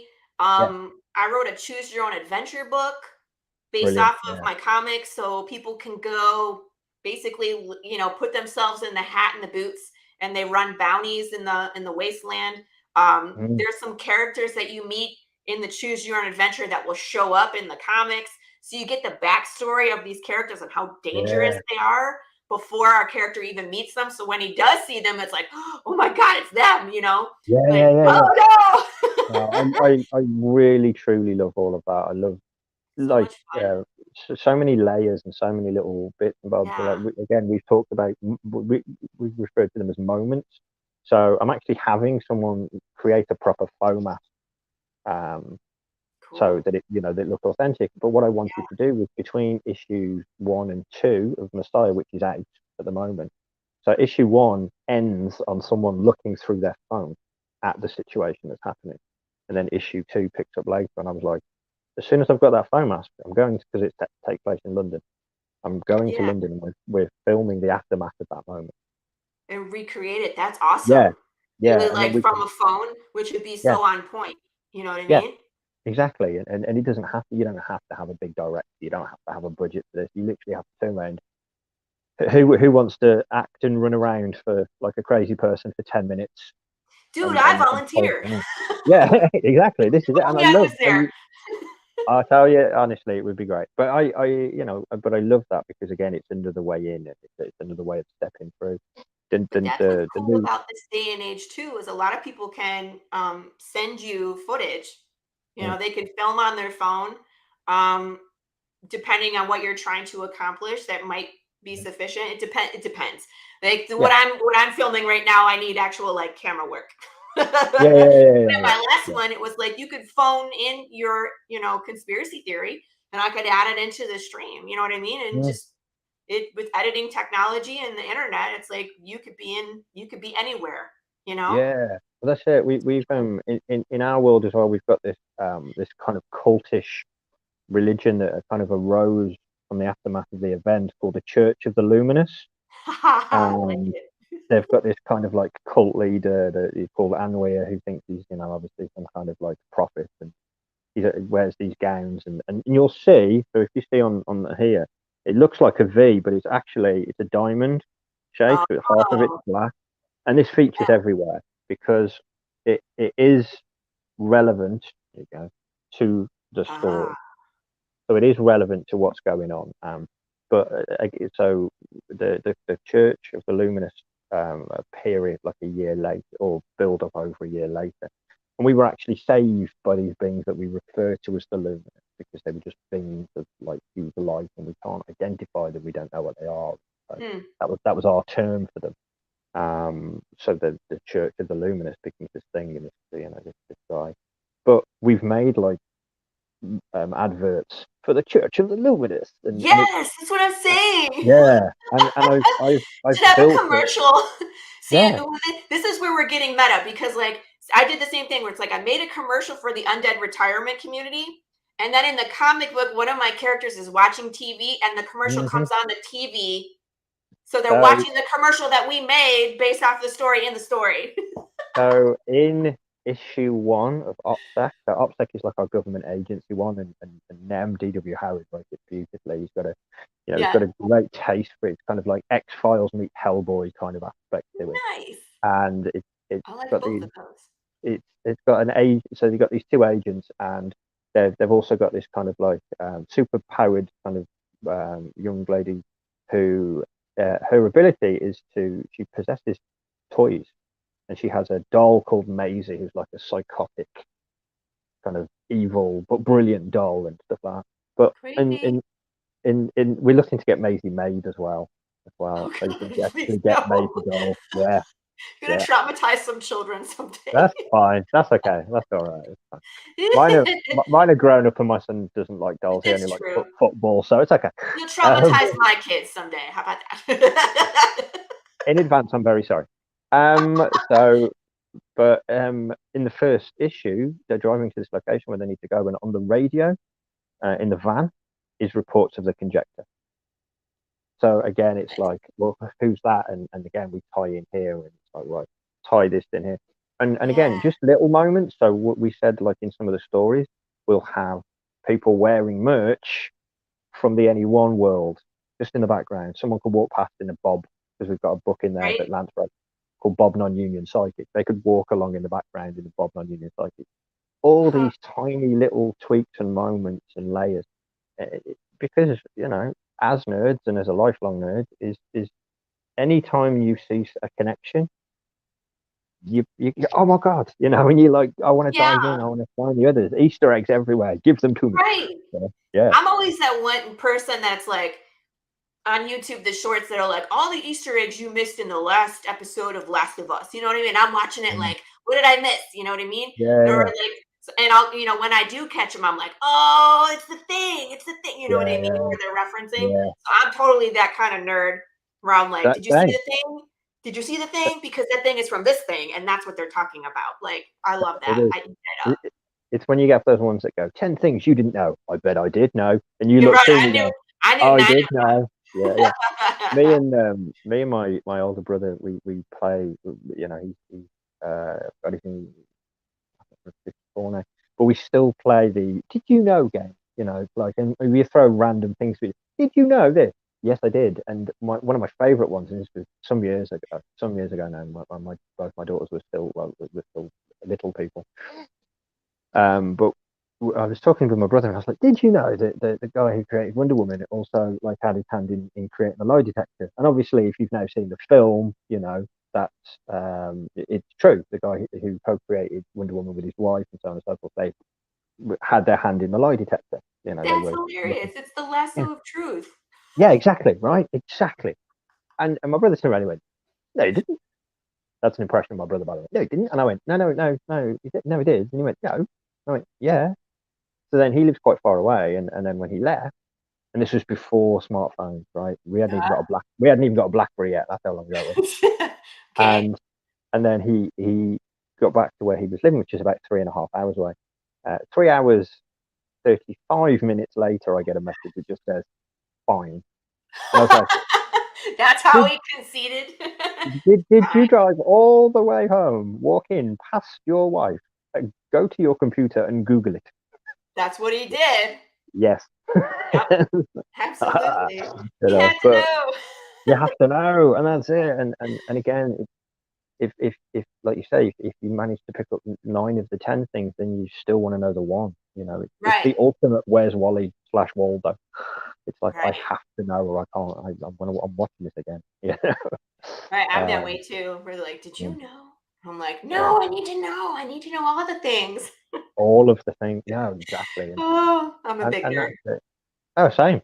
Proudly so. And again, it's like mentioning like our Laurie. She, when she came into this again, she wanted to kind of go the novelist route, and now she's full. She's kind of like full nerd, and I love that now, because now she thinks the same way, and she's like, "God damn it, I need to know now. I need to go and buy this." I'm so sorry, but also not. No, don't be sorry. It's like you were enriching their life. Yeah. But no, it's you have to have her on, because she's wicked. Like she's super cool. And then having a show with 2 Lauries, it's like, I was going to say, if crossing Laurie the was on here, stream. oh, that would be Yeah, great. Laurie and yeah, Laurie and yeah, Hades. Laurie yeah, and Hades. yeah, Gonna yeah, have a pitch for that one. yeah. But no, it's just wicked. And again, it's like, how can you not have fun? And You you got get to to. it, like I say, work with people like Laurie and like George, and again, it's just led up from one comic and one book. I've been incredibly lucky, like incredibly lucky. And we've now got the Our World platform, the Anyone World. We've got ASAP Minis. We've now got Gig. Obviously, we launched Gig in February 1st. It was, Yeah. So and we're kind of doing that. How can you not enjoy this? Right. But I think, like, if you're genuinely passionate about a project, you attract other people that are the same. You know what I mean? Mhm. And once you get yourself out there and people can see what you're working on and they get excited about it and they find out all the cool things that you're doing that's extra, they just want to come along for the ride. So 90% of the time, it's just time. And then, unfortunately, well, it's work, right? Yeah, I mean, putting yourself out there is work. But eventually you do it enough times and people are going to start to follow it. You're going to grow your audience, right? And that's what it's all about. Oh, mm. Sister Grimm might have been a certain children's book appearance written by a certain lord of the underworld. Oh, this way. I have to Yeah. point the opposite way that you're looking. This Yeah, guy yeah, yeah. right here Hello. wrote a Yeah, portion of Sister Grimm. yeah. It was one of the, like I say, with the Sister Grimm thing. It was because again, Laurie, she'd come in to just write the book with me. It was just originally she was reading the comic script that I was going to submit to an indie publisher at the time. They never got back to me. I got disgruntled. I got impatient and thought, screw this, I'm going to make my own.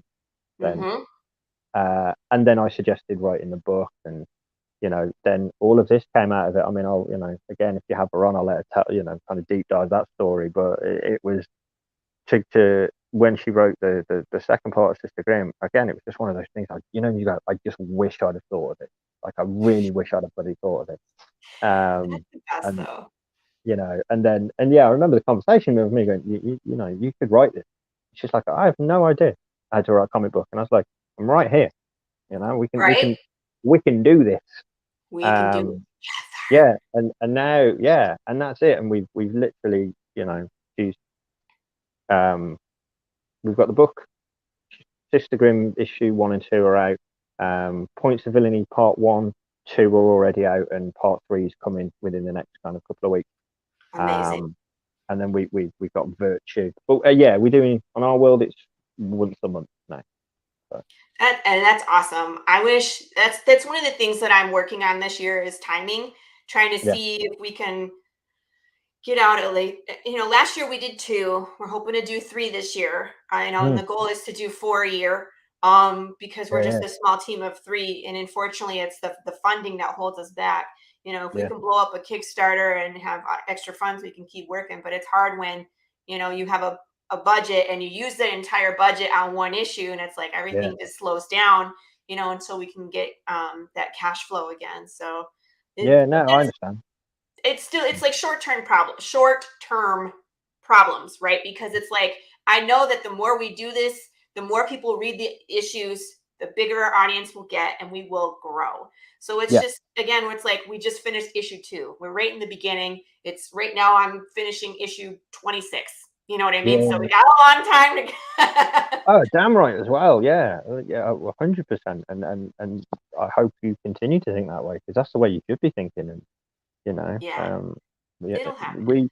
yeah, exactly. And that's it. It's like, again, this is why I feel very lucky with the people I've met, because they lift you back up. You have days where you kind of go, Jesus. Right. Why am I doing this? Yeah, and you have days where it's chaotic, and sometimes my stuff's so chaotic because I'm doing the paperwork side in the background.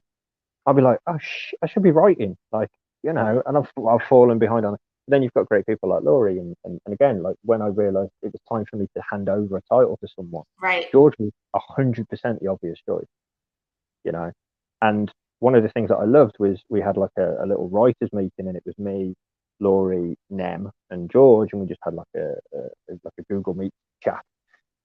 The energy after the end of it, I was I mean, I wouldn't have run a marathon because I'm too lazy for that, but I would have written about running a marathon.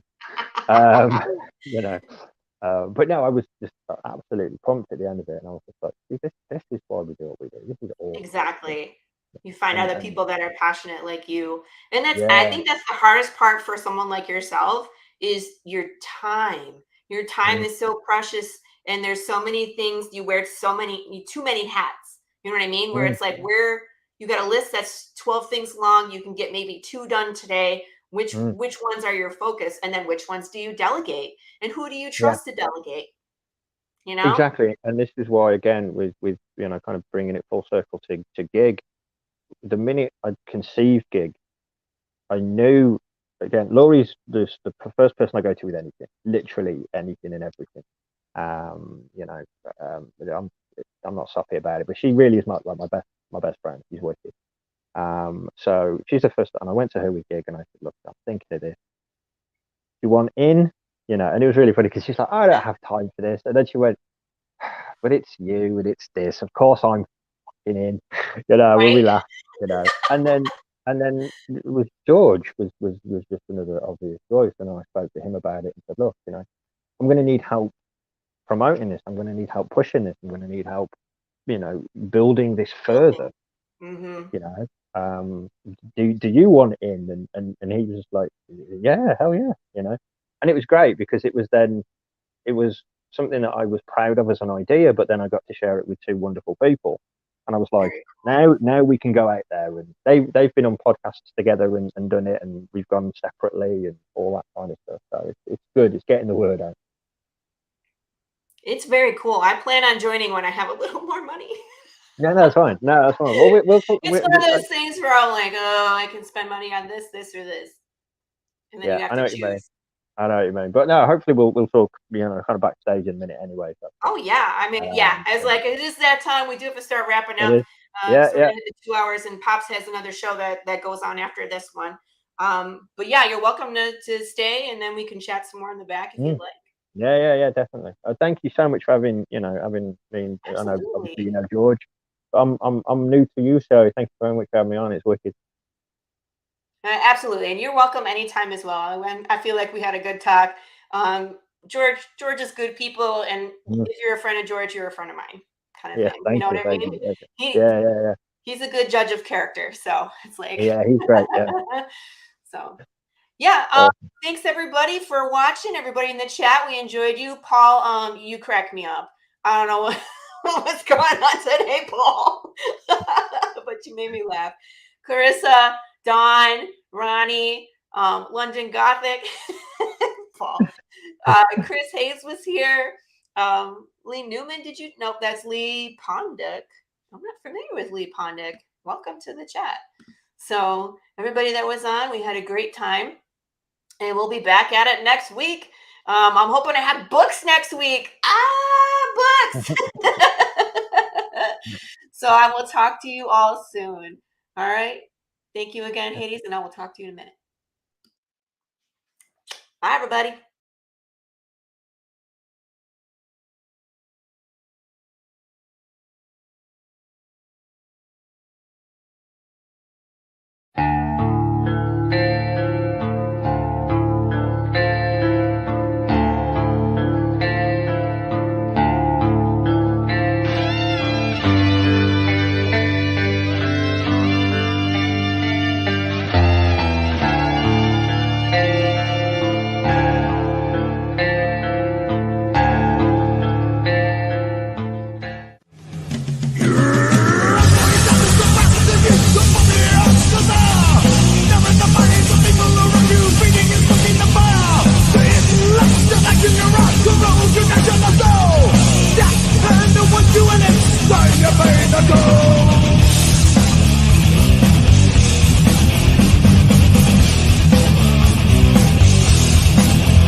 friends, Morgan Quaid here to tell you about a little project called The Crimson Folly, a D&D inspired comic anthology which takes place in a fantasy tavern called, you guessed it, The Crimson Folly. I'm working with more than a dozen artists from all over the world to bring this story to life through sequential comic artwork, intricate portrait pieces, sketches, and of course, words. My aim is to produce a combined comic story and art book. The first 40 pages will be a comic book telling the main story of the Folly and using different artists to build out each section of the story. The art book will then contain sketches and short stories relating to characters from that story. So if you're a fan of D&D, fantasy artwork, comics, or just great storytelling, you'll love The Crimson Folly. Yes, you will.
How do you end this thing? How do you put the where's the brakes on this bus? I forgot. Jazz hands. Jazz hands are done. Comic Books for Kids provides comic books to kids in hospitals and cancer centers across the U.S. It's a place where we can all work together to make sure every child has a comic book. 100% of all proceeds go towards the kids. It's about making a difference, and while they're in the hospital, allowing them to fly like a superhero, battle dragons, or rescue teddy bears. We are in every state in the country and now support over 160 hospitals. Every month, we add more. Visit cb4k.org.